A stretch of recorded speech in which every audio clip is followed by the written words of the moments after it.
तमाम देखने वालों को खुशामदीद। अगर अभी तक आपने हमारा चैनल सब्सक्राइब नहीं किया है तो प्लीज़ सब्सक्राइब कीजिए। बेल बटन को ज़रूर दबाइएगा ताकि मेरी तमाम आने वाली वीडियोस आप तक पहुंच सकें। इसके अलावा वीडियो अच्छी लगे तो लाइक कीजिएगा। लाइक करेंगे तो अपने ख़यालात का इज़हार ज़रूर कीजिएगा।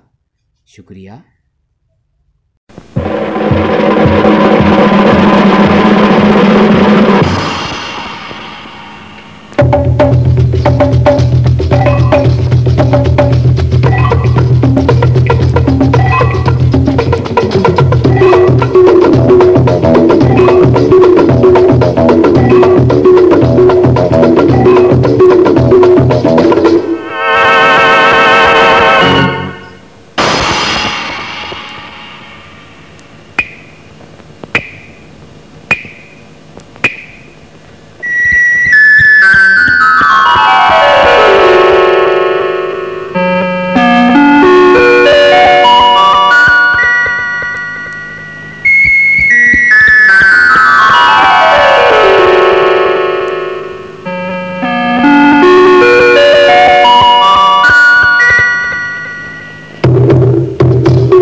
ओके, हम जनाब उर्दू खान को वेलकम कहते हैं आज के इस फंक्शन में।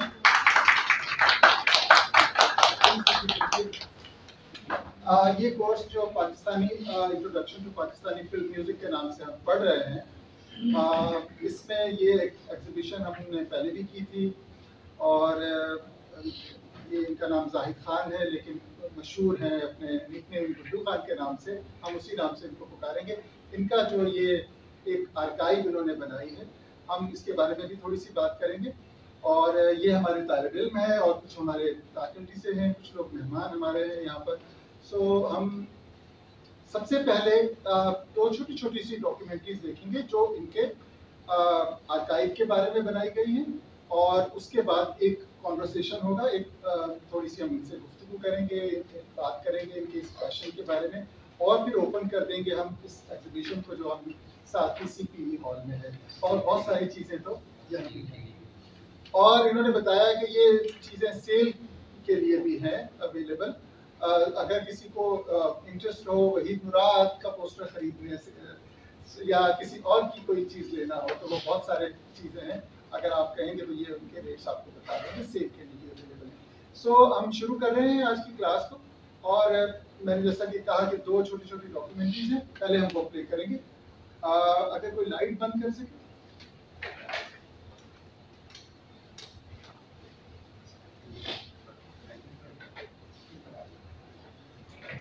इसके साउंड सामने ही आ रहा है शायद,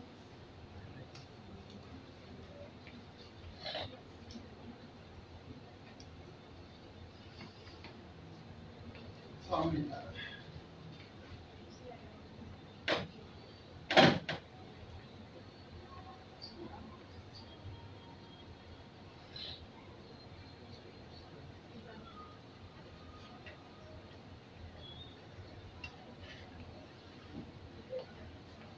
ये काम तो हमसे कभी नहीं होता है।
ज्यादा आपको कौन कौन है फुटबॉल शबी मारा है उसने बड़ी बुरा हुआ लेकिन मैं फिल्म में नहीं होता जितना इनके पास फोटोज में पिक्चर का पोस्टर और फोटो का बनाना है मैं काफी लोगों को जानता हूँ इस फील्ड में जितना बनाना इनके पास है किसी के पास ये पोस्टर दुनिया भर के पुराने बड़ा पड़ा हुआ है इन्हें शौकीन आगे शौकीन को है ना उनको भी ये बताते हैं ना उनको भी बताते हैं बाबरा जी उनको भी ना कुछ ऐसी चीज बताई कि उन्होंने मुझे दिखाया ये पूरी नाम बात भी है ये आदमी जगह जो चीज को पूछे जिसको इसका जमा क्या हुआ भाई जो मामा का दे दो इनको बोलता मैं ये लाते तो जाके भी हां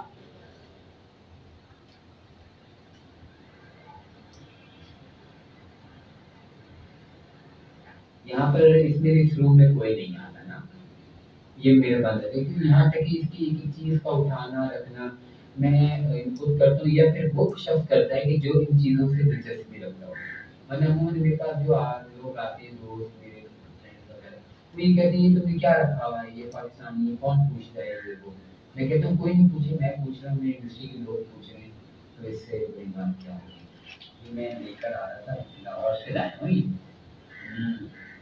लाहौर से मैं ट्रेन में रख के आप ही सोचिए उसको पैक करके फिर ये सीन पोस्टर इन्होंने लोग फिल्म में देखा था कि क्या है ये क्या है पता है आपको जमाना बहुत मशहूर हुआ कैसे कॉमेडी को भी हाईलाइट किया जाता है पोस्टर में आप ये देखिए जो जो ये लोग हैं इनके पास तो किसी बात से नहीं ये तो ऐसे कबाड़ इधर उधर कचरों में वहाँ मिले बाकी मैं चाहता हूँ मेरी चीज़ें जो है ना वो प्रवर्तक महसूस ना कि मैं उसे देखूँ को शोधन करूँ मैं चाहता हूँ कि कोई अकेडमी हो कोई ऐसी जगह हो जहाँ ये सारी चीज़ें रखी जाए जो हमारे नए लोग हैं नए पढ़ने वाले हैं जो फिल्म से मुताबिक हैं या जो नई जनरेशन है वो भी चाहे कि वो इसको देखें कि हमारे कैसे कैसा काम होता है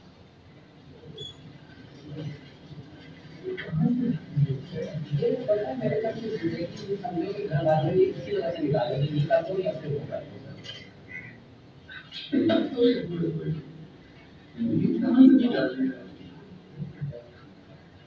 और ये आज जो मुकाम है इनका ये सिर्फ एक दिन की बात नहीं है ये बरसों की आदत है बहुत मेहनत है जिनका अल्लाह ने इनको आज से डाली और मैं कहता हूँ आने वाले वक्त में ये नाम में इनकी मेहनत है सलाम उनका हाथ अपने हाथ में ले यही कहना चाहता हूँ ही इज द मैन जिसने हमें एक्सेप्ट किया हमारी इंडस्ट्री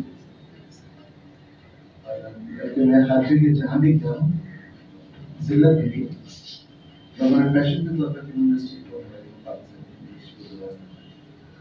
नालायक कहा ये एक ऐसा शख्स है जिसने हमें इज्जत दी, मेरी इंडस्ट्री को इज्जत दी, मेरे तमाम लोगों को जो आज हमने नहीं उनको इज्जत दी है, हमको इज्जत किया है। यहाँ हम तो देख सकते हैं उनकी तस्वीरें जो हैं, जिनका काम देखना मुश्किल है, उन्होंने इज्जत किया है और उन्होंने अपने पैसे खर्च करके, अपनी जेब से खर्च करके, अपनी मेहनत से इस चीज़ें को शराब का सिवा कुछ नहीं। और ये सफर चलता रहता है। हम कर रहे हैं पति बाद में अक्सर लोग आके मेरे पास कहते हैं ये तुमने जो जमा किया है किसको देके जाओगे? मैंने कहा मैं उसको देके जाऊंगा जो मुझे गारंटी देके वो इस दुनिया से नहीं जाएगा, ताकि मैं भी मुतमईन जाऊंगी मैं जिसको देके गया वो रहेगा सारा। कहने लगा "हाँ, ऐसा तो कोई नहीं हो सकता"। तो मैंने कहा फिर आप जब आप अपनी गारंटी नहीं देते तो फिर मेरे से क्या पूछे?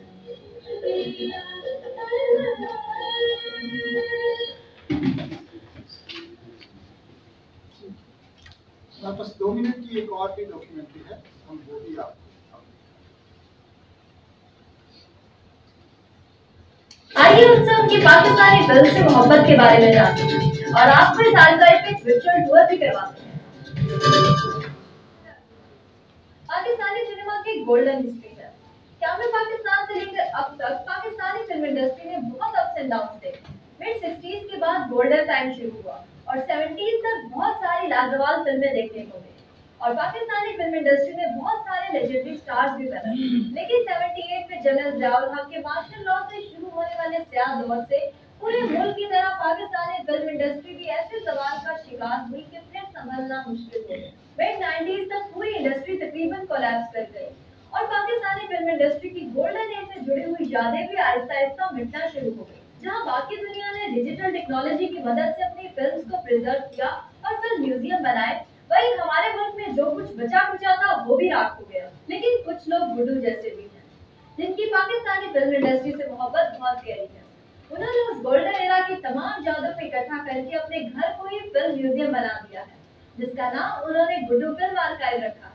आइए उनसे उनकी पाकिस्तानी फिल्म से मोहब्बत के बारे में जानते हैं और आपको इस आर्काइव पे वर्चुअल टूर भी करवाते हैं। मुझे बचपन से पाकिस्तानी फिल्मों की तस्वीरें जमा करने का शौक था, क्योंकि मेरे साथ मेरा जो दोस्त पढ़ता था उसकी वादा फिल्मों में काम करते थे। पाकिस्तान की पहली बच्चों के पान शेर बाजू में यास्मीन खान की वारदात का रोल मिलता था, तो उनके साथ में जाकर के स्टूडियो बनाने में मैं बड़ा खुश होता था कि जिन आर्टिस्टों की तस्वीर मैं जमा करता हूँ उनको मैं काम करते हुए देख रहा हूँ। फिर ऐसे ऐसे मेरा शौक बढ़ता गया और फिर एक आर्काइव की शक्ल इख्तियार करी। आज एक गुड्डू फिल्म आर्काइव का वजूद है और इस वजूद के सफर में बहुत मुश्किलात मैंने अपनी मदद आपके तहत कि जो कुछ भी मैंने किया वो मैंने तनहा किया। तो मैंने समझे कि पाकिस्तान की यूनिवर्सिटी को इंट्रोड्यूस किया है। मेरी कोशिश है कि मेरे आर्काइव में हर चीज़ मौजूद हो।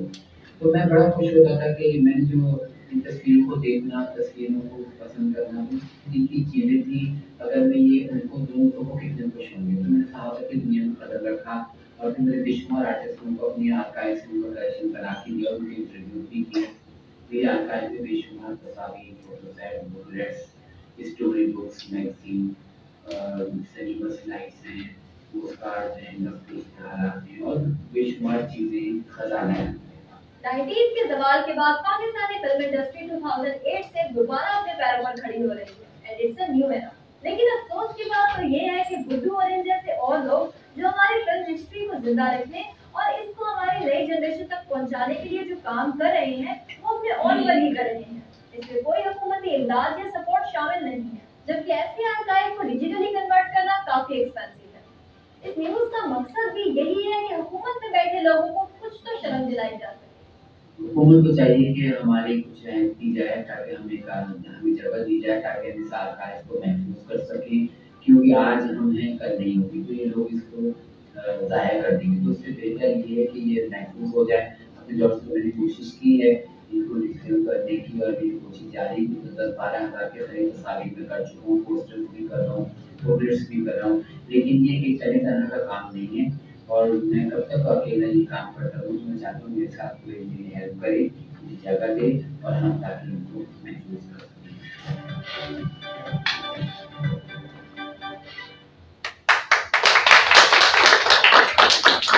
प्लीज जरा लाइट्स ऑन कर दें।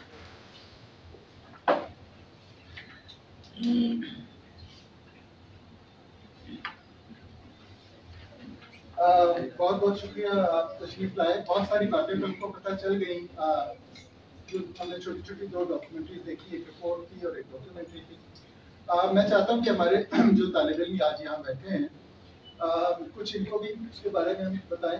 पहले तो मैं ये जानना चाहता हूँ कि ये, मैं तो उसको जुनून ही कहूँगा जिसको पागलपन कहते हैं, सो ये कैसे, ये शौक शुरू कैसे हो गया और फिर बढ़ता कैसे चला गया?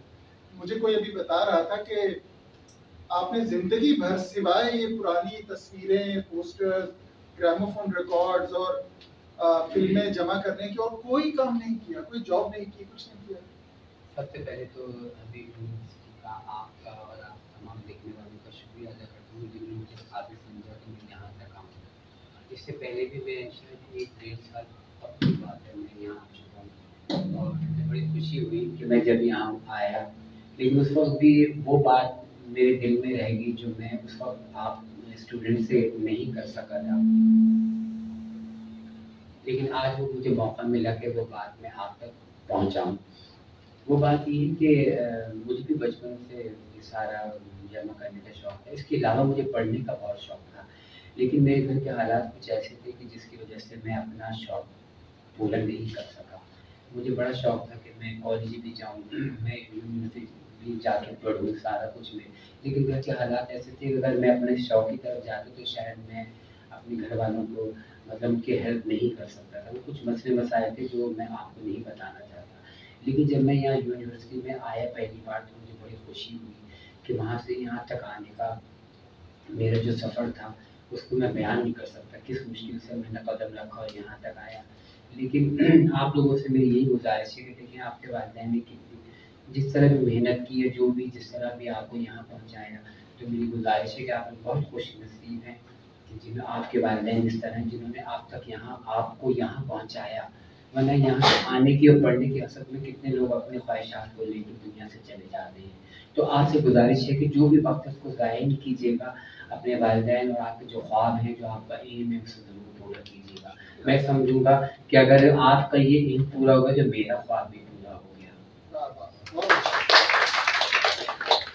उसके बाद मैं आपको ये बताऊं कि मुझे बचपन से शौक था। मैंने आपको पहले भी आपने वीडियो में भी देखा कि मेरे एक दोस्त था बचपन में, जब हम लोग पढ़ते थे तो क्लास में आता था किताबें, वो बीच में ना मुझे दिखाता रहता था देखो गुड्डू ये, तो मैं ये देखता, मैंने ये तो वो फलाने जो टीवी में आते हैं, जो फिल्मों में, अरे हाँ ये हमारे यहाँ घर भी आते हैं। तो मेरे घर में हम पठान फैमिली से मेरा ताल्लुक है, हमारे घर में टीवी भी नहीं था और इतना बुरा समझा जाता था। अब तो खैर थोड़ा दौर बदल गया है, टीवी भी नहीं होता था कि इतना बुरा समझते थे, तो मेरा तो तसव्वुर ही नहीं था। लेकिन जब वो मेरी बैग में से किताबें तस्वीरें में निकलती थी तो मेरे अब्बा बहुत मारते थे कि ये पत्नी क्या चाँद चढ़ाएगी, तो पत्नी वो कुछ और अल्फाज बोल रहे थे उन आर्टिस्टों के लिए कि जो उनके चक्कर में पड़ा हुआ है। तो फिर एक दिन गलती से मैं अपने दोस्त के घर चला गया, उनकी वालिदा ने डांटा कि तुम इस बच्चे को क्यों ले आए, कहेंगे अम्मी ये भी पठान है और ये मेरा बड़ा अच्छा दोस्त है, इसको बड़ा शौक है ना, तो कहते बेटा हंसा या नहीं लाना। एक दिन वो मुझे ईस्टर्न स्टूडियो कराची में था, वो वहाँ ले गया। वहाँ जब मैं देखा तो हैरान, बदर मुनीर, यास्मीन खान शूटिंग कर रहे हैं। मेरी खुशी की इंतहा नहीं रही कि जिनकी तस्वीरें मैं अखबारों से काट के रखता था, इनको तो मैं सामने काम करते हुए देख रहा हूँ। लेकिन उनकी वालिदा ने वहाँ उसको बहुत डांटा कि देखो उसके घर वालों को पता चलेगा, वो बुरा मानेंगे, बेटा तुम आइंदा नहीं लाना। बस फिर उनकी दोस्ती थी, फिर वो लोग वहाँ से चले गए। मुझे कह के गुड्डू मैं एक बात बताना चाहता हूँ, आज के हमारे बच्चे शायद ये बात शायद समझ ना सके कि हम 70s के ये जो फिल्म स्टार होते थे या 70s में सिनेमा एक्चुअली क्या चीज़ होती थी और ये कितनी बड़ी बात होती थी कि आप किसी स्टार को अपने सामने देख लें या काम करते हुए देखें। और एक सिनेमा ही एक वाहिद तफरीह थी, टीवी भी इतना आम नहीं हुआ था, तो और वो बहुत पॉपुलर चीज़ होती थी और लोगों के लिए सबसे ज़्यादा यही काम होता था कि आप वीकेंड पे जाके आप फिल्म देखते थे। और फिल्म के जो एक्टर्स होते थे, एक्ट्रेसेस होती थी या इवन सिंगर्स भी जो होते थे, वो आप किस तरह उनको लार्जर देन लाइफ एक समझते थे। और तो ऐसे में अगर इनके सामने वो आए हैं तो ये जो अपनी एक्साइटमेंट बता रहे हैं, तो शायद आजकल के बच्चों को ये समझना मुश्किल होगा कि वो एक्चुअली वो क्या ज़माना था और वो क्या चीज़ थी। हमारा तो ये था कि मेरे तो नसीब ऐसा लगता है जैसे मैं शायद आर्टिस्ट के पैदा नहीं हुआ, बस इतना फ़र्क है। बाकी मैं पैदा होते ही मैंने आर्टिस्टों को देखा। जिस मोहल्ले में मैं रहता था लिबर्टी सिनेमा था, मैं जाके चौकीदार से गुजारिश करता था पढ़ से बोल के, बस वो ट्रेलर आएगा ना फलानी फिल्म का, मैं वो देख के बाहर आ जाऊँगा, नहीं बच्चे नहीं, चलो निकलो। इस तरह ये जिस तरह ये लगे थे ना सारी, इस तरह सिनेमा के अंदर लगे होते थे। मैं जाता था तो चौकीदार लकड़ी मुझे बाहर मार के भगाता था कि बच्चों का काम नहीं, निकलो। तो मैं इनसे गुजारिश करके, इतना मेरा शौक था। तो ये जितनी तस्वीरें देख रहे हैं इन उस दौर की, मेरे अपने दौर की जो तस्वीरें लगी होंगी, हर उस तस्वीर में एक मेरी याद है कि जब मैं इन तस्वीरों को ढूंढने निकला और जब तस्वीरें मेरे सामने आई तो वो तस्वीर देख के मैं रुक जाता था। मैं चाहता था कि मैं, वो कहते भाई क्या तस्वीर लेनी है या जाना है?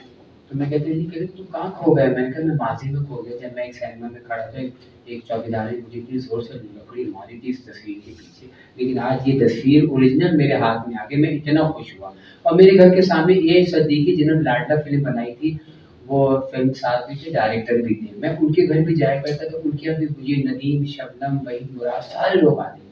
तो मैं उनको देख के बहुत खुश होता था। वो मुझे नहीं आने देते थे, मैं कहता था मैं आपका सौदा ला दूंगा, क्या चीज़ लेकर आनी है आपको? क्या आज आर्टिस्ट आएंगे, साहिदाबादी बता रही थी कि हमारे अब्बू फिल्म बना रहे हैं, उनको कहानी सुनाने के लिए आर्टिस्ट आएंगे, तो तुम खामोशी से आ जाना, पर्दे के पीछे हम लोग सारे सबको देखेंगे, तुम भी आना, लेकिन बोलना नहीं, वरना वो हमें कत्ल कर देंगे, क्योंकि जो बोला तो उसकी शामत है। तो इस तरह यादें हैं ये सारी। अच्छा, जो आज तक मेरे साथ। मुझे ये भी बताइए, मुझे ये पता चला था कि आप पड़ोस में किसी के घर पे न्यूज़पेपर आता था और उसमें किसी एक दिन फिल्म का वो आता था, मैगजीन आता था, तो आप उनका अखबार चुरा लेते थे और उसमें से फिल्म वाला वो मैगजीन निकाल लेते थे।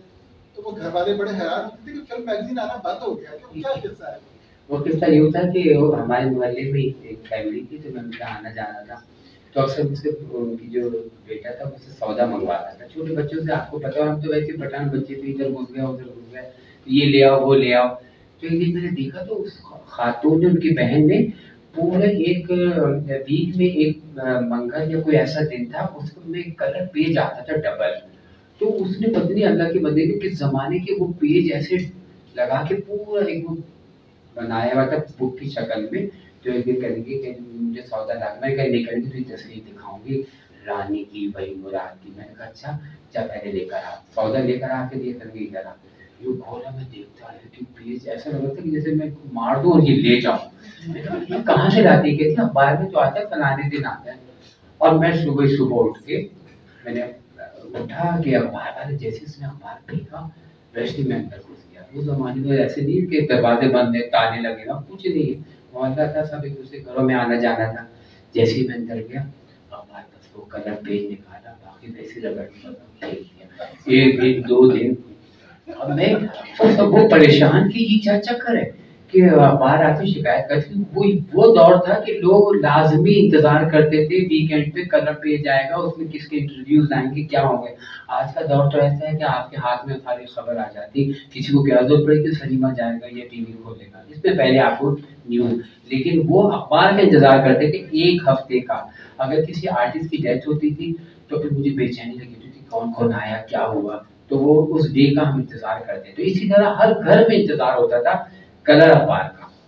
बहरहाल एक दिन शामत ऐसी आई कि हम जैसी गए, उन्होंने आंटी ने ऐसी आवाज लगी, गुड्डू, बस ऐसा मैं भागा वहां से। फिर मेरे घर भी आई, मेरे अब्बू ने मुझे इतना डांटा, बराबर में कोई रिश्तेदार थे, माँ वो मुझे किसी काम से मुझे भेजा था, मैंने मना कर दिया। मुझे 2 चप्पल लगा रहे थे, आंटी आ गई, कह रही कि 2 मेरी तरफ से भी लगाओ। कहते क्या हुआ? ऐसे तुमसे बदतमीजी की? बदतमीजी नहीं, अखबार चलाता है ये तो है, अखबार चलाते। और मेरे 2 दिन लगाने शुरू किए। तो ये इस तरह मेरा जो शौक था। आज आपको पता है वही अखबार, उन्हीं को ढूंढने के लिए मैं लाहौर, कोयटा, कहाँ कहाँ पुराने कबाड़ों में गया।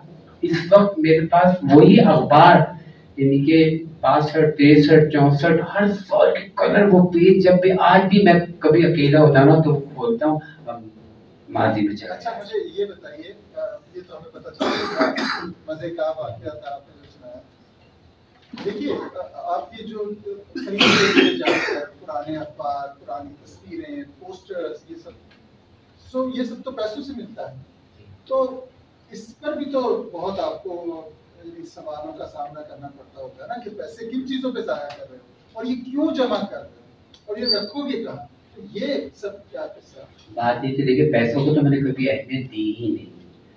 अखबार, रद्दी पेपर जो है वो अब का तो मुझे नहीं पता, क्योंकि अब वो कलर इस तरह के आते भी नहीं। और पहले की बात बता रहा हूँ, 25 रुपए, 30 रुपए, 15 रुपए किलो के अखबार। मैंने 500 रुपए किलो लिया है अखबार। मैं कबाड़ों से कहता था मुझे ऐसे अखबार मिले तो मुझे बताना। वो मुझे फोन करता था, हाँ भाई गुड्डू कहाँ हो? जी इधर, बस आ जाओ, बहुत सारे पैसे लेके तुम्हारे रिश्तेदारों की तस्वीरें आ गई। अब जो वहां जाऊँ तो इतना ढेर कि भाई तुम, अच्छा मैं तसल्ली कर रहा हूँ, चीज मेरे लिए लेकर आए। अच्छा आपने किसी और को तो नहीं बताया, इसमें से कुछ छांटा तो नहीं है? अरे यार पहले हम तुम्हें बताते फिर दूसरे, मुझे नहीं पता उसने पहले कितने लोगों को छांट के मुझे कचरा दे रहा है। ये कोई किसी का नहीं होता, लोगों को नोट चाहिए। मैंने 500 रुपए रखे, 1 किलो अपने सारे छांटे, ये तस्वीर कितने हो गए? 1 किलो, पौन किलो, आधा किलो, 1 किलो के पैसे दे दिए। तो पैसे मेरे पास नहीं होते, लोग टॉफियां देते थे, मैं उन तस्वीरों पर पैसे लेके तस्वीरें और ये पोस्ट कार्ड ये। मुझे याद है मेरे मोहल्ले में एक नई दुकान खुली थी तो चटनियां बेचती थी, तो बाबरा की तस्वीरें पेड़ पे खड़ी हुई थी, तो वो चटनी के साथ मिलती थी एक कार्ड उसको। तो मैं कहता था बाबरा कि शरीफ एक बहुत बड़ी स्टार थी अपने जमाने में, और 90s तक उन्होंने फिल्मों में काम किया। आजकल तुम्हारी कोई किसी इंडियन एक्टर का नाम बताओ बेटा, किसी का भी। दीपिका शायद, कितने बड़े उसकी वो स्टार थी पाकिस्तान में, तो उनका ये किस्सा सुना है। उनका भी जो बाबरा की तस्वीर थी, तो वो मैंने कहा ये मुझे चटनी चाहिए, तो ये मुझे कार्ड दे दो।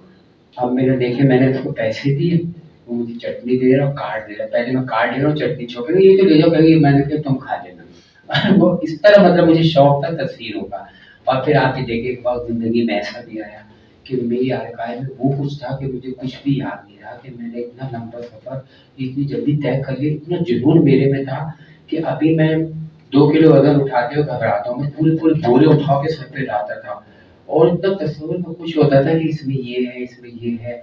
अब घर जाऊंगा फिर इनको छांटूंगा, साफ अच्छा ये करूंगा, बताओ इसके अलग उसके अलग, इस तरह कि ये तस्वीर। चीजें जमा करने के पीछे जो मकसद था या वो क्या था कि ये चीज मेरे पास है, एक पोजीशन का एहसास होता है, या ये था कि ये दूसरों को दिखाऊंगा और लोग तारीफ करेंगे? ये क्या बात थी? यानी कोई भी चीज हम अगर जो कलेक्टर्स होते हैं, बाज लोग कुछ एक्टिव्स जमा करते हैं, उसके पीछे कोई ना कोई तो एहसास होता है।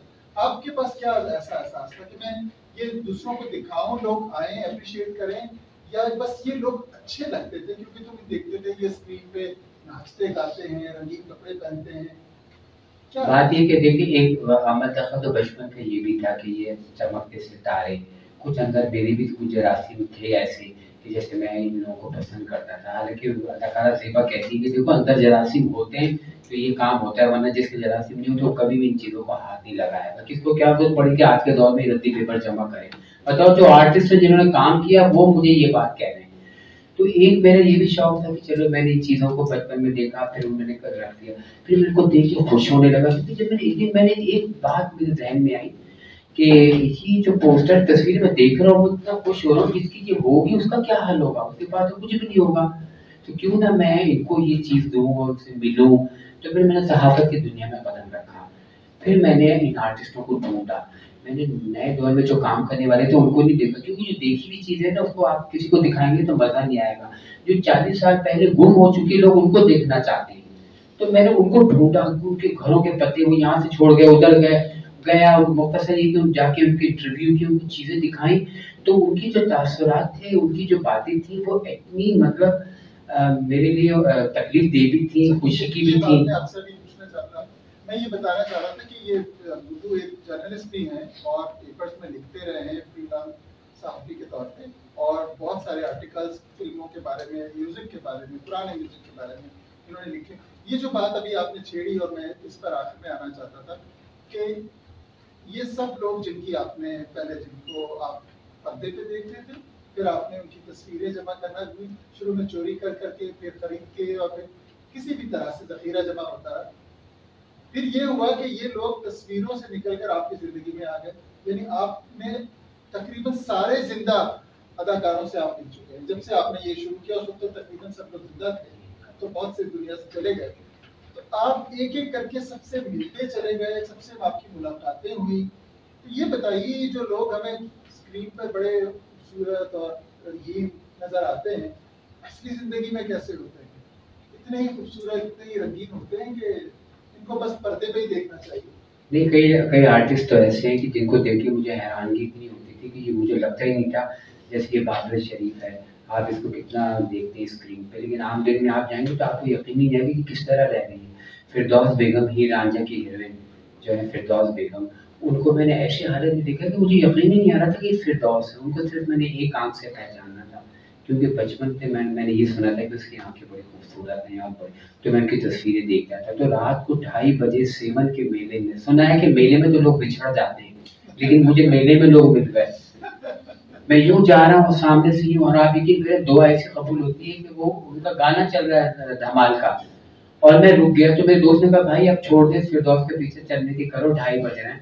मैं कहा बस यार ये सुना है कि यहाँ आती है, पता नहीं कब मुलाकात होगी। मैंने बहुत, जब भी सेवन में गया मैंने दुआ की यार अल्लाह मुझे कभी मिला मुझसे फिरदौस बेगम मिल जाए। घर गया, सो रही है जैसे आर्टिस्ट होगा, सो रही है, अभी गई है, आने वाली शूटिंग पे, कल आना, अभी नहीं वाली, मेहमान आए। ये अल्फाज जो है ना रिकॉर्डिंग में हर घर में, हर आर्टिस्ट के घर में चलते। मैंने कहा ये नहीं मिल सकते।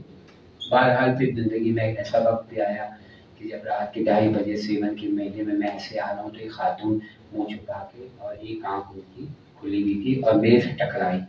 टकराने के बाद मैंने यूं देखा, वो यूं गई, मैं रुक गया। दोस्त ने कहा क्या हुआ? मैंने कहा ये तो फिरदौस है। कहने लगे तेरे दिमाग भी खराब है, किसी औरत को रात के 2:30 बजे फिरदौस कह रहा है, वो मुझे भी मारेंगे, तुझे भी मारेंगे। मैंने कहा नहीं तुम मानो ना। कहने तू जो पागल हो गया, तुम सीधे हमें पिटवाया, जाके देख। मैं कभी यूं जाऊं, उसके साथ 2 बंदे थे, एक बड़े से थे, 2 बच्चे लग रहे थे। कभी आगे कभी पीछे देखो, समझिए कि कोई कौन आगे पीछे हो रहा है। तो एकदम से मैं तो बस मैंने कहा ये है ही फिरदौस। मैं एकदम यूं खड़ा हो गया, मैंने कहा फिरदौस भाई। उसने कहा हाँ बेटा, लेकिन तू कैसे पहचाना? उसका बेटा आया, कहना क्या हुआ? अम्मी कहेंगी ये बेटे इसको घर दिखाओ, कल मेरे पास आना है तुमने 6 बजे। बस मैं बातें करते यूं गया, मैं तो फोन पहचाना। मैं तो वहां पे भी गया था, मैं लाहौर गया, मैं स्टूडियो गया, मुझे नहीं मिली मेरी तो जिंदगी। कहने बेटा मैं तो इसको बहुत थकी हूँ, कोई बात नहीं कर सकती, तू कल 6 बजे आना।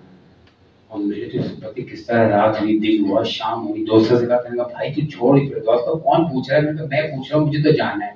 2 गए 2 छोड़ गए, आज 7 मेरा। जब मैं गया वो मेरे इंतजार कर रही थी, यकीन जाने जैसे ही मैं गया तो वो जिस हालत में बैठी हुई थी, जिस कपड़ों में बैठी हुई थी, कोई नहीं कह सकता ये फिरदौस है। और यूं करके हाथ का यूं रखी, इधर आओ बैठो इधर, ये बता तू मुझे पहचाना कैसे? अरे इसकी उम्र देखो, मेरी उम्र देखो, रात के 2:30 बजे देखो, मुंह छुपा हुआ एक आंख से। मैंने कहा यहाँ तो मैं बचपन से देख रहा था। अक्सर लोग मुझे ये भी कहते थे कि तेरी आंखें फिरदौस से मिलती है। तो मैं और भी खुश होता था, कभी वही बुलाकर कहते थे कि तेरी आंखों का पलके ऐसी है। तो मैं आर्टिस्ट से लोग मिला के मैं खुश होता। कहने लगा तू आज से मेरा बेटा है और ये एड्रेस लिखो, जब भी तुम लाहौर आने तूने मेरे पास आना, कहीं नहीं जाना है, मेरे पास रहेगा, तो मेरा बेटा है। वहां गए, वहां पूरे उनके खानदान में गुस्सा के रात के 2:30 बजे अम्मी ने पहचाना है, अपनी बाजी ने पहचाना, पूरा लोग मुझे देखने के चक्कर में।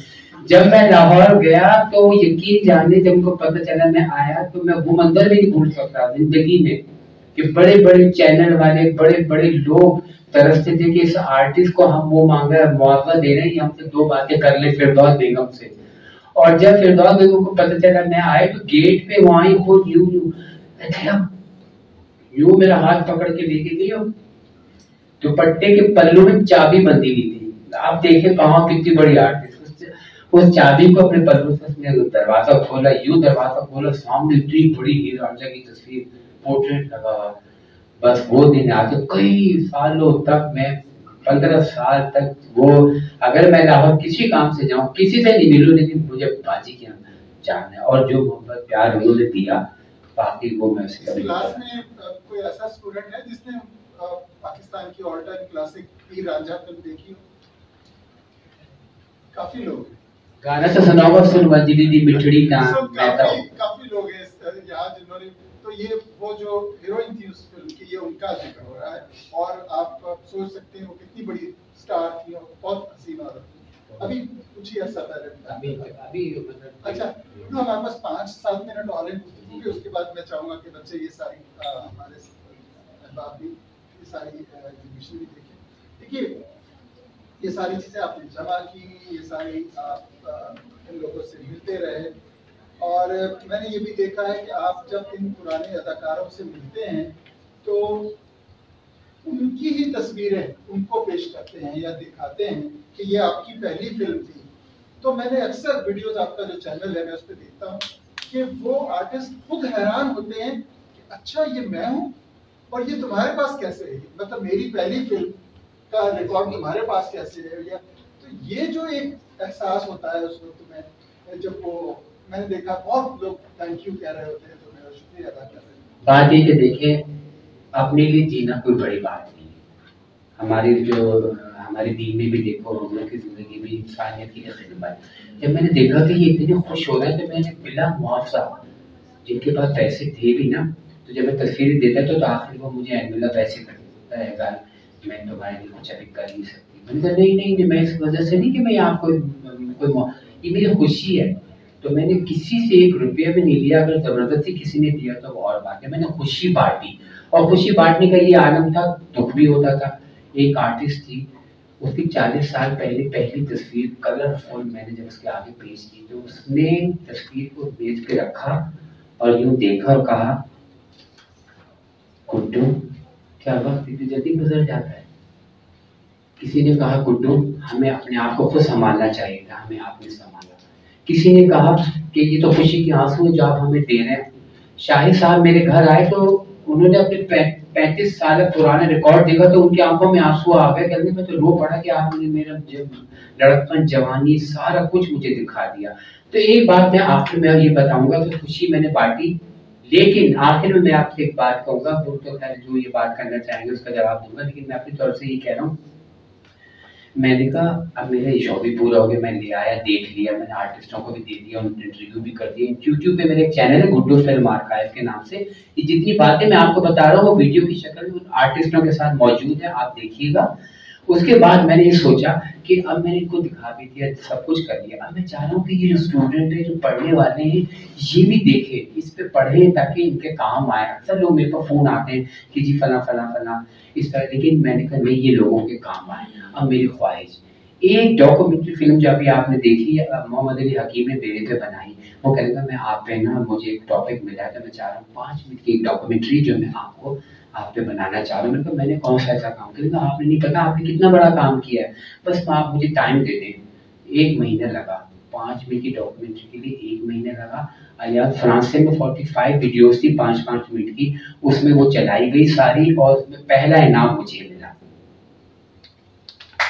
मेरी वीडियो 5 मिनट की जो थी, तो मेरा वहाँ पे फ्रांस से एक जर्नलिस्ट आई हुई थी, तो उसने मेरे इंटरव्यू वहाँ की बातें की, फ्रेंच में उसने वहाँ शाया कर दिया। फ्रांस की जो सफीर, अलियास फ्रांस की जो सफीर थी, जब उन्होंने वो पढ़ा तो वो पाकिस्तान आई, उन्होंने कहा वो जो लड़का गुड्डू है मैं उससे मिलना चाहती हूँ, उसका मैंने इंटरव्यू पढ़ा था। तो मेरे पास फोन आया, तो कहनी फ्रांस के सफीर आपसे मिलना। मैंने कहा फ्रांस के सफीर मेरा उसको क्या काम, मैं वो कहेंगे नहीं वो आपसे मिलना चाहती है, उन्होंने आपका कोई इंटरव्यू था वो उसमें।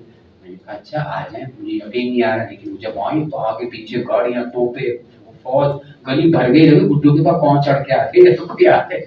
खैर बाहर आई, और आने के बाद जैसे ही मेरे कमरे में एंटर हुई ना, और मेरी चीजें देखी ना, क्योंकि मेरी जबान से समझते नहीं, कि बस उन्होंने जो किया। और उनके साथ एक बंदा था जो उर्दू भी जानता था, सारी जबानें। उसने उनसे कहा कि ये पूछ रही है कि आपकी क्या ख्वाहिश है। मैंने कहा मेरी ख्वाहिश ये है कि देखा हमारे पाकिस्तानी तो मेरे बहुत प्यारे हैं, लेकिन काम किसी के नहीं आते। हाथ पे हाथ रखे आपको तसल्ली तो दे सकते हैं, लेकिन आपके काम कोई नहीं आ सकता। तो मैं चाहता हूँ कि मेरी एक एग्जीबिशन हो जिसमें ये सारी चीजें लगे, और मैं कोई ये नहीं चाहता हूँ कि सारी लगे, क्योंकि इतनी बड़ी जगह तो होगी नहीं, लेकिन मेरे पास 1 रुपया भी नहीं है। यहाँ तक कि जो ये पेन लगती है ना, इसके भी पैसे नहीं है। अब मैं कब पैसे जमा होंगे, कब मैं लगाऊंगा, पता नहीं, वो वक्त आएगा। कहने ये मैं करूँगा, मेरे इदारे लोग।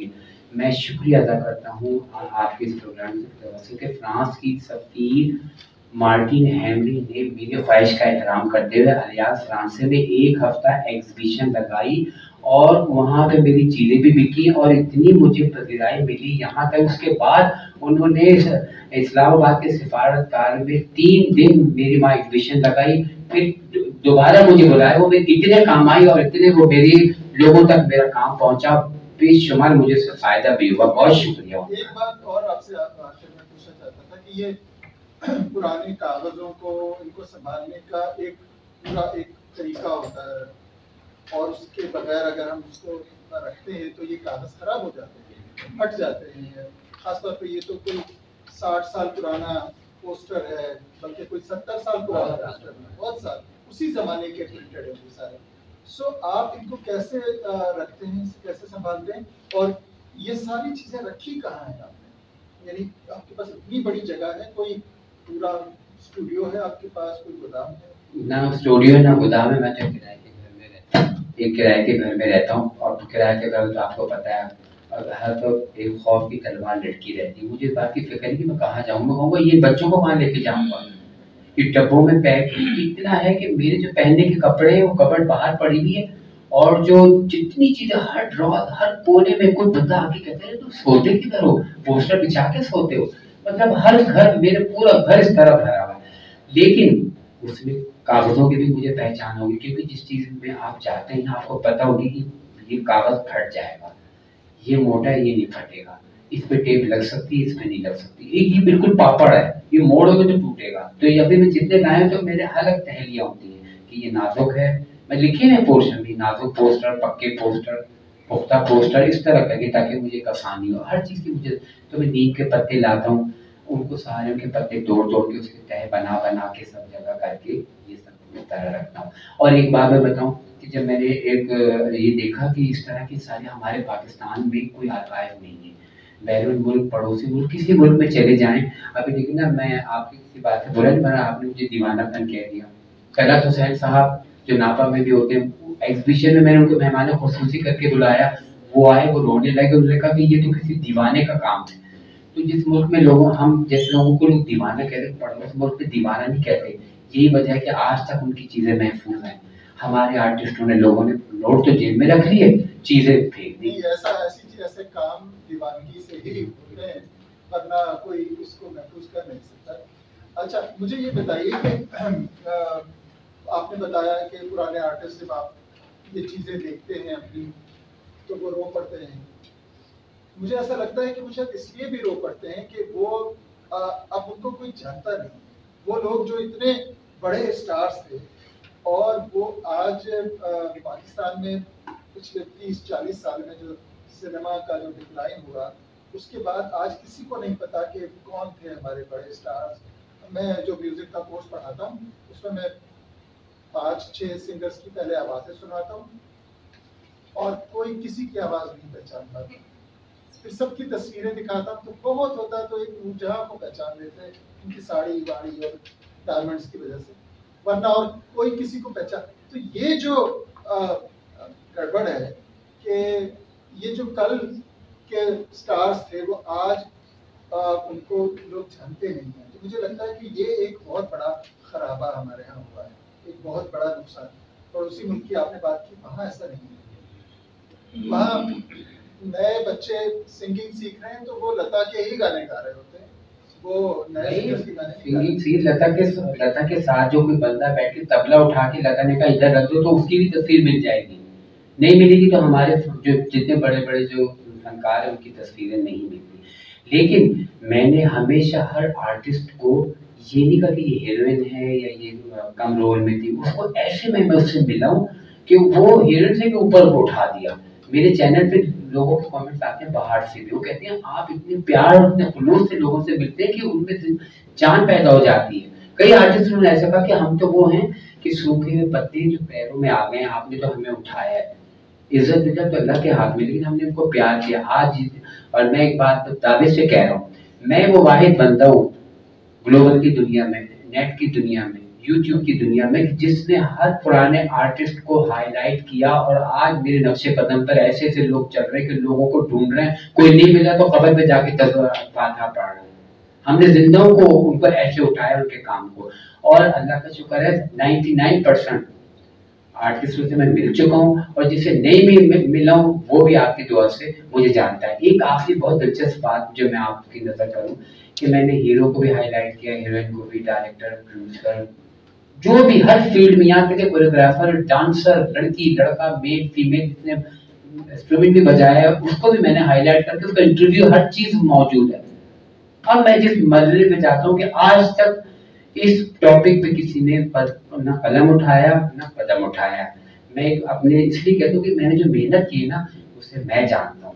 ये चीज़ें जो आप देख रहे हैं ना, एक एक तस्वीर कितनी आसानी से लग गई है, लेकिन एक एक तस्वीर के पीछे मेरी की कहानी है, मेरा पैसा, मेरा टाइम, मेरा सरमाया, मेरी जवानी, सब कुछ बर्बाद हुआ एक तरह से। मुझे मिला कुछ भी नहीं, लेकिन वो मेरे अंदर की तस्कीन थी, वो मैंने की।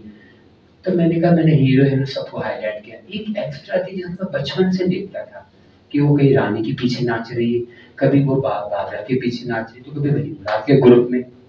मैंने कहा यार ये मुझे बहुत नजर आया फेस। मैंने सबको हाईलाइट किया, इसको ढूंढो, इसका इंटरव्यू करो। ये भी इसने 40 साल काम किए, बड़ी बात नहीं, 40 साल। मैं स्टूडियो गया, उनको दिखाया, मैंने कहा सर ये तस्वीर है, देखिए ये बाबरे के पीछे जो ये लड़की खड़ी है, मैंने ऐसे क्रॉस किया हुआ। कहने का ये तो पता नहीं है, तो सफिया नासी, वो पत्नी कितने मर खप गए, चले गए। मैंने कहा ये तो ऐसे ही कह रहे मर गए, तो तू तो जिंदा बैठा। और इधर गया उधर गया, ढूंढते। मुख्तसर ये कि उसके गेट पे मैं पहुंच गया, दरवाजा बैल बजाई, तो ये खातून निकली, मुंह छुपाया हुआ था, सफेद चादर पहनी थी। मैंने कहा वो सफिया बाजी सर। क्या कौन हो? मैंने कहा मैं कराची से आया हूँ, मुझे बात करनी थी। कहेंगे मैं तो नहीं जानती आपको। मैं कहा सर 1 मिनट के लिए नीचे आए। तो वो बेचारी बालकनी से नीचे आई, मैंने बैग खोला, उसकी तस्वीर निकाली, ग्रुप की 2-3 तस्वीरें लेके गया था। मैंने कही देखें ये आपकी? हाँ हाँ आए थे मेरी पर। तो मैंने कहा मैं आपसे बात करना चाहता हूँ, आप मेरी बहनों की तरफ मुझे 10 मिनट दे दो। कहना बेटा तुम आए किधर से? मैंने कहा मैं कराची से आया, सिर्फ आपके, जब मैंने कहा आपके लिए मुख्तसर ये घर में ले गई। पूरे होते कहने बेटा हमें पता होती कि हम ये गाना कि हम पीछे खड़े हैं, आम पब्लिक को थोड़ी पता है। मैंने कहा मैं तो बचपन से आपको देखता था, मेरे बाप की ये तस्वीर को सारे मैंने अंबार लगा दिए। मैंने कहा सिर्फ मुझे आप थोड़ा इंटरव्यू दे देकर बेटा मेरी बात सुनो। मेरी 3 बेटियां, 2 की शादी होगी, 1 की होने वाली है। मियाँ मुझे छोड़ गया। अगर मेरे दामादों को पता चल गया, तो मैंने जो भी किया था वो किया था। मैं इंटरव्यू कुछ नहीं देती। मैंने कहा आप कुछ नहीं देती, मुझसे सिर्फ आप अपनी वॉइस में बात कर लें और एक तस्वीर उतार लें, आप मुँह छुपा लें, मैं आपके साथ बैठा हूँ ताकि मैं अपने आर्टिकल में लगा लूँगा। खैर उसने कहा बेटा तुम मेरे बच्चों की तरह, तुम्हारा अंदाज बात करने का इतना कि मेरे कोई बेटा नहीं है, लेकिन तू मेरा बेटा चल। उसने स्टार्ट से पूरी जो कहानी सुनाई, तस्वीर मैंने दी मुख्तसर। ये आखिर कहानी तो इतनी दुख भरी थी कि हम, आपने कहा ना कि जब कैसे चेहरे हैं, इनकी पीछे जो कहानी है वो तो ऐसे रुला देने वाली है कि हम सिवाय लोगों को बुरा कहने से पीछे नहीं हटते। लेकिन अगर आप हकीकत में सुने उनकी कहानी, बहरहाल उसने जो अपनी दुख भरी कहानी गुर्बत से शुरू में एंड में सुनाई, तो मैंने पूछा अब आपका क्या हाल है? कहेंगे मुझे 40 साल हो गए, मैंने इंडस्ट्री छोड़ दी है, मेरे साथ ये मसला हो गया था, अब ये खाना काबे की तस्वीर लगी हुई है, मैं नमाज पढ़ती हूँ और ये गिड़गिड़ा के अल्लाह से मांगती हूँ, मेरा कोई बेटा नहीं, बस ये ख्वाहिश है मेरी। मैंने कहा क्या? मेरी ख्वाहिश है कि मैं ना उम्रा कर लूँ, अल्लाह का घर देख लूँ, बस मेरी आखिरी ख्वाहिश है। और ये कह के जो वो रोने लगी तो मेरी आंखों में आंसू आ गए। वो आवाज़ जो थी ना वो मैंने रिकॉर्ड कर ली। खैर बात हो गई, पता वता दे दिया, मैं इंशाल्लाह आपसे रब्ता करूँगा। मैं कराची आ गया, मैंने वो आर्टिकल लिखा, अखबार में दे दिया। इतने लोग रो रहे कि गुड्डू करता क्या है, कहाँ जाते, अब इसके पीछे लग गया।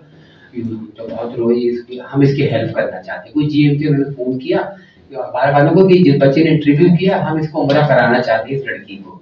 रानी नाम था, वैसे सफिया असली नाम है। उन्होंने कहा, मैंने उनको फ़ोन कर दिया, जज्बात में आके उन्होंने फ़ोन पे रोना शुरू कर दिया।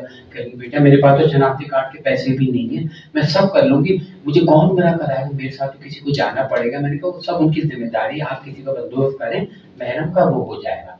वो कर करा के मुख्तसर ये सारा कुछ हो गया। वो GM बाहर चले गए, जिनके हैंड ओवर काम करके गए, वो खाने पीने के चक्कर में उन्होंने काम ही नहीं बढ़ाया, वो काम रह गया, वो रोने लगी। मैंने कहा नहीं आपके नसीब में होगा तो आप कहीं नहीं जाना। बहुत परेशान कि यार ये क्या हो गया, अच्छा खासा सुने। मुझे भी दुख हुआ, लेकिन कोशिश मेरे जहन एकदम रात में सो रहा था, सोते सोते उठ के बैठ गया। एक ऐसा मेरे जहन में आइडिया आया कि मैंने उसकी आवाज को इस्तेमाल करके पिक्टोरियल स्टोरी बनाई। जहां जहां वो जिक्र कर रही कि मैं बशीरा में काम किया, 15 साल की थी, वो सीन मैंने ढूंढा, फिल्म का एडिट किया, करते करते जैसे उसने कहा, मैंने कहा कि आपकी आखिरी ख्वाहिश कौन थी? कि अल्लाह का घर देखने, खाने काबा का तवाफ हो रहा है, उसकी आवाज गूंज रही है, रो रही है वो। और वो मैंने YouTube पे डाल दिया।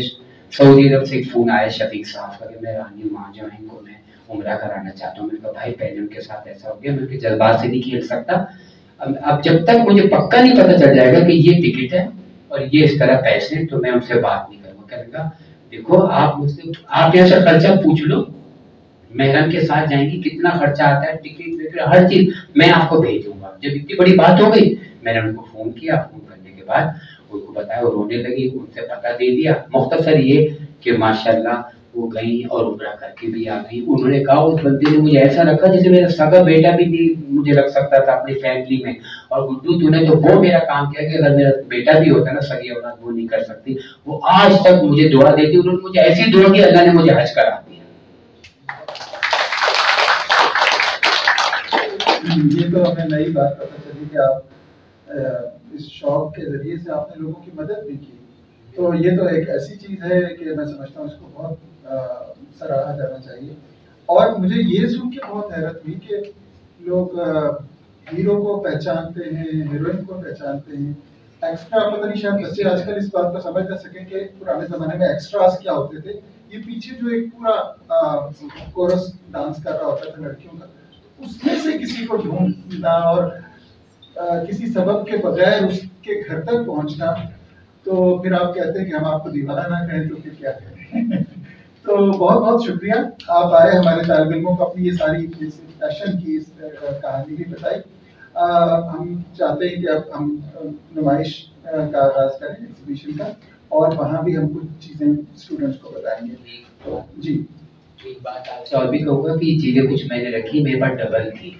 आपको पता है कि मेरा सरमाया भी लगा है, सारा वक्त भी लगा है। तो मैं चाह रहा हूँ कि ये चीज़ें सेल हो जाए और इसके मतलब जो पैसे आए तो मैं मज़ीद इस काम में और लगाऊँ। तो इस वजह से मैंने इसको लगाया, वरना जिस मेहनत से मैंने इनको हासिल किया है तो वो मैं उसको बयान नहीं कर सकता। तो इसलिए मैंने रखे हुए, वहाँ लिखा हुआ नहीं है, जिसको जो भी चाहिए हो तो वहाँ पे इंशाल्लाह आपसे बात हो जाएगी। तो आप सब लोग आइए, तशरीफ लाइए यहाँ एग्जीबिशन के।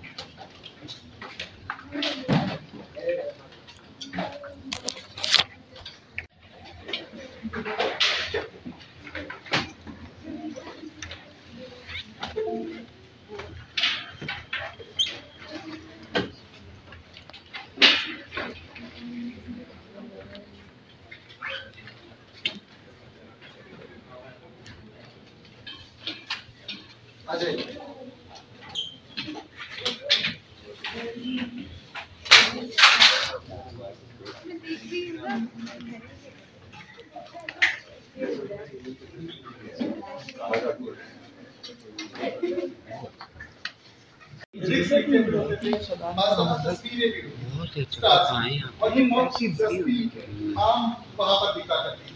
तो फिल्म अगर नहीं भी देखी है या फिल्म देखी है, पसंद बहुत आई है, बार बार सिनेमा नहीं जा सकते, तो लोग किताबें खरीदते थे फिल्मों की।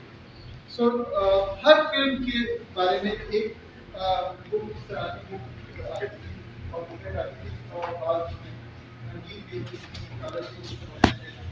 तरह की बुक्स आती थी, पोस्टर्स के ये थे। फिर लोग पोस्ट कार्ड या ई कार्ड,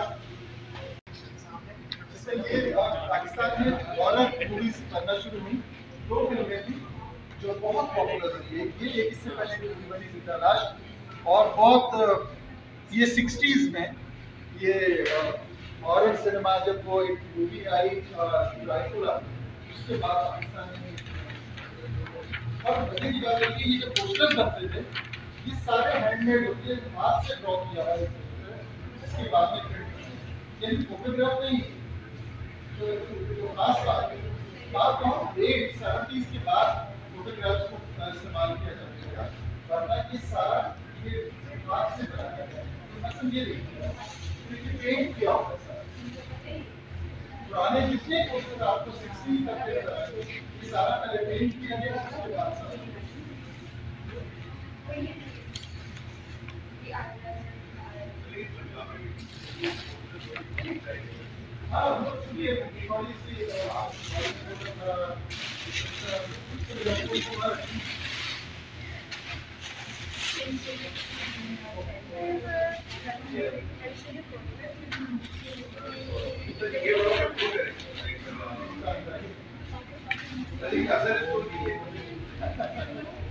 बस फिल्मी है।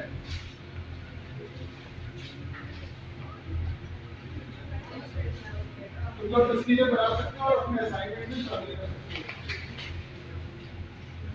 ये जो टॉक हुई है इसका रेफरेंस भी आपके असाइनमेंट में आ सकता है, जो कुछ आप देख रहे हैं उस पर एक कमेंट भी आपका आ सकता है।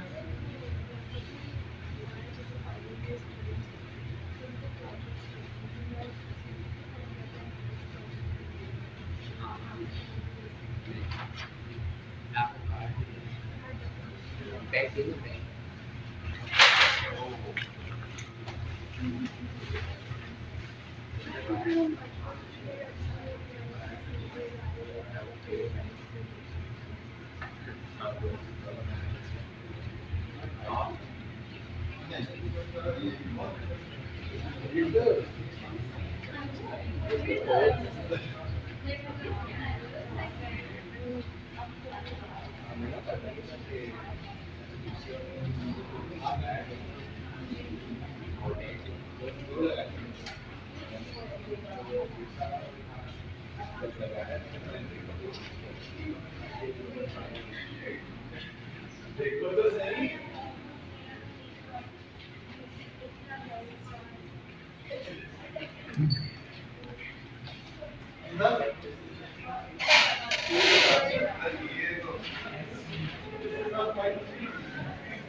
हाँ यूसुफ कैसा लगा?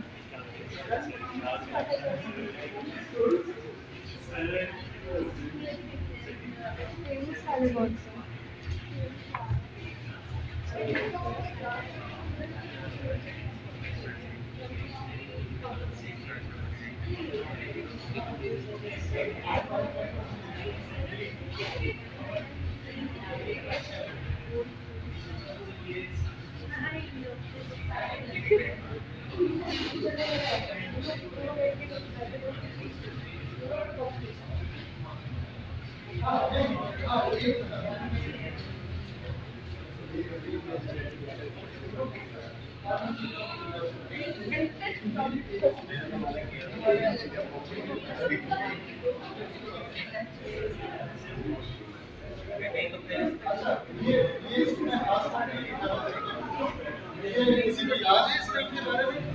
किसी को ये नाम याद है? ये पाकिस्तान की पहली मूवी है। पाकिस्तान की पहली फिल्म को बोलते हैं पाकिस्तान की जो पहली फिल्म बनी थी 1948 में, ये वो है उस फिल्म का पोस्टर।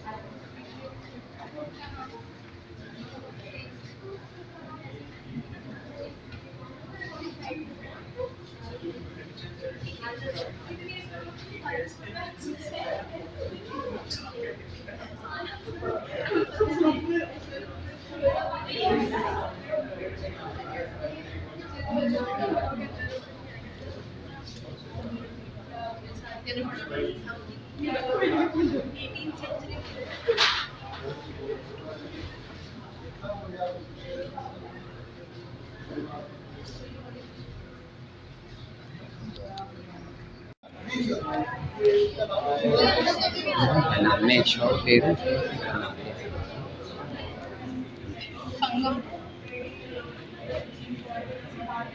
ये उसके गाने की तस्वीर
ये सब बनाएंगे मैं बना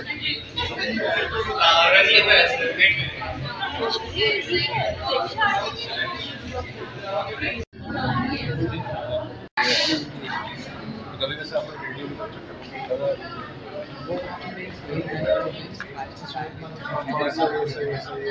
हैदराबाद की जो एसडी है हाँ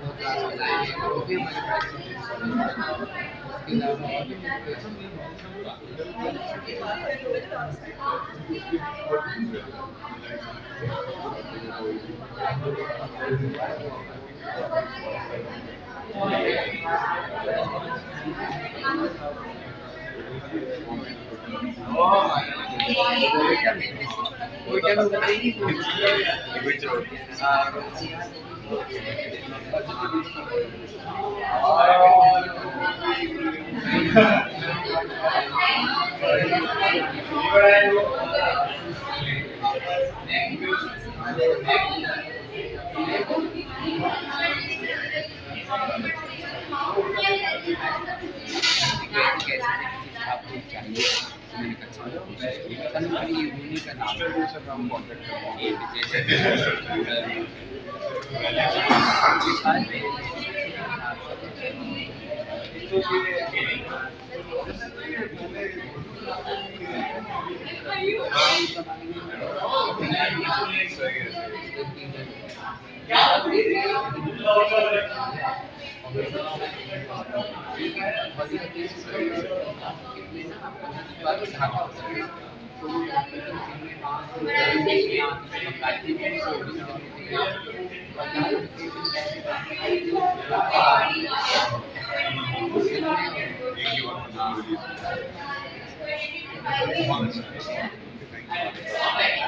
भी जी जी आप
अपना नाम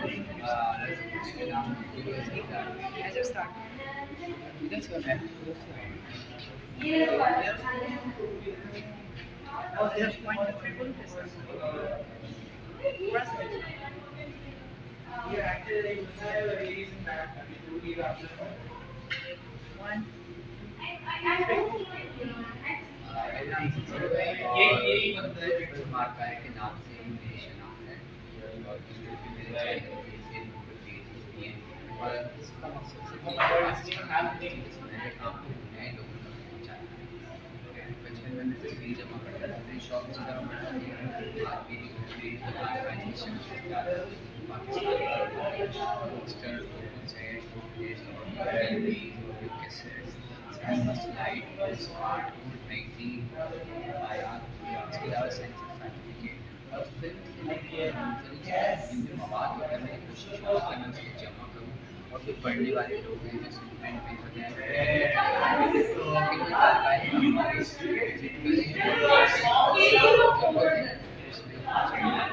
तो मेरा मकसद ये कि ये नए लोगों तक पाकिस्तान सारे काम हमारे चाहती है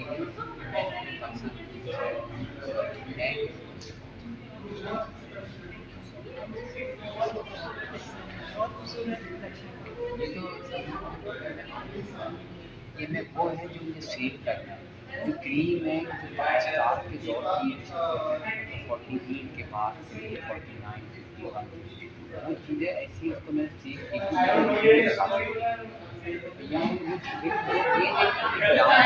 जैसे चालू किए तो काम हमारे साथ ये आपकी